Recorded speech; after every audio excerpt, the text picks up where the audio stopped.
our last meeting, you told us about the real tragedy, the story of losing the house. Mm-hmm. And so we're now on the plateau area. It's been graded out. You've torn down the old house. Right. That must have been emotional to see the tractors out here clawing away at the remnants of the house. Even probably, there were probably contents in the house that they were throwing away that you could recognize. Right. Yeah, in a lot of ways it was a relief. It was like, okay, a new beginning, tearing down the house. Because we had probably, how many months? 9 months. 9 months. To stare at the thing. To stare, it was like, we went through things we wanted to save, some mugs and things, you know, and sort of just... We dug through rubble and pulled out some rings that they couldn't find. Well, you found some mementos that you were able to save. Yeah, right. Yeah, that's great. We found a lot. We spent a lot of time trying to dig through things, and we found some things. It oddly was such a therapeutic thing for us to do. We took a lot of pictures, and you know, we said our goodbyes to it. That day that they were taking down the house, it was therapeutic, and it felt like, okay, a new beginning. And yeah, I mean, it was tough. That first gouge into the house, you know, you have feelings that you feel like the house has feelings, as odd as it sounds, and because it carries and holds so many memories, but they're all here and here, so sure, carrying with you. Yes, exactly. In your soul. Yeah. Well, when I first came out to see the site, and I saw the house gone, so there was really literally nothing left, not even a stepping stone left on this site, except for one thing. Yeah. And what I think is funny is that you just about 2 years before the house burnt down, you decided to put in a swimming pool. Yeah. And so when I saw it, there was this swimming pool, and I remember you telling me, you know, if the pool doesn't work in the new design that you come up with, it's okay to tear it out. You know, we truly are gonna look at how we can integrate and see if we can find a way to save that pool in a new way, make it work. I don't know what it's gonna look like yet. The one thing about us is, you know, if there's dirt can be moved. Dirt's like clay, and things that are built can be remodeled and changed, and so the pool can be transformed. Right. So we'll see what we can come up with. So we're out here on the site, and one of the things that is really special to me is you can really hear the river down here. Earlier we talked about the river and why you like the site, and I didn't really get a real feel for it till we started to see the house gone and see how it connects, this space connects with the river. And one of the things that is really amazing is we've done a lot of work up in this area, up in this within miles of this house.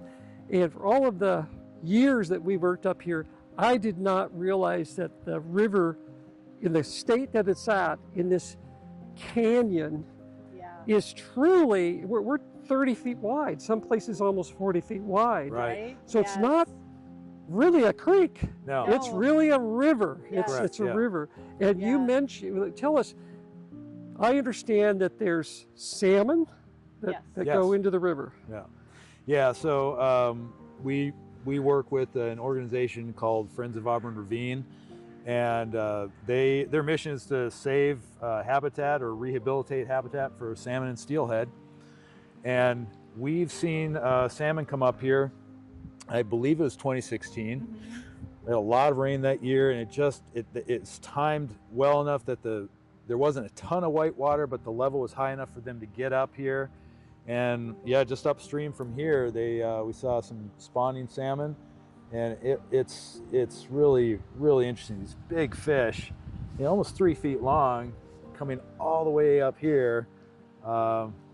It's unbelievable. Yeah, it is magical. And one of the things that I recognized when the house was gone, and part of the design process here is to really find a way that we're going to redesign the house to really have an even stronger connection with the river and the feeling of privacy. A few weeks ago, I mentioned it'd be really nice if down in here we could prune some of the trees in the lower, what do you call it, the meadow area. Yeah. Right. There's these 2 large 100-foot tall cottonwood trees. There's some other trees that are down in the grove down below. And I had mentioned let's prune those up, because I had gone over by the pool and I noticed there's a glimpse back all the way back into the river to get a long view, and you had a person come out and prune them up, and now we can actually see the river. So that's new. You hadn't seen that before. Not this well. Because the trees were blocking it. Yeah. So this is one of the things that we bring, is kind of fresh eyes. You know, we haven't lived here, so we see things brand new, very fresh for the first time. And see opportunities and challenges that we bring to help solve problems and create a design. Yes, yes, definitely. And first, there's a part of me that says, you know, you're out in the country. It's very, you have total privacy here. Yeah. And so what we want to do, I think, is to create a fusion where the house and the site, and create some landscape that you didn't have before, that you can live outside. Yeah. So you can actually experience more of the magnitude of the site, instead of being stuck inside of a I think building. that's what we'd like to do. Is that's exactly it. We want to be able to live, you know, almost make it seem seamless that it's the house and it's meant to be here. Yeah. Not that there's just a house plopped here. Right. And to enjoy the outside a lot more. So we'll use, when we're going to design this, what we're going to do is we're going to look at which direction the sun rises, which direction it sets, where the breezes come in the evening. And you're at the bottom of a canyon, so what I think I asked you, do you get evening breezes that flow through, or cooling breezes? And you said you do. Definitely. Because that's the drainage off the hills, and it cools down, probably 5 degrees cooler here than up high. Oh, yeah. So, you know, we have to think about that. Yeah.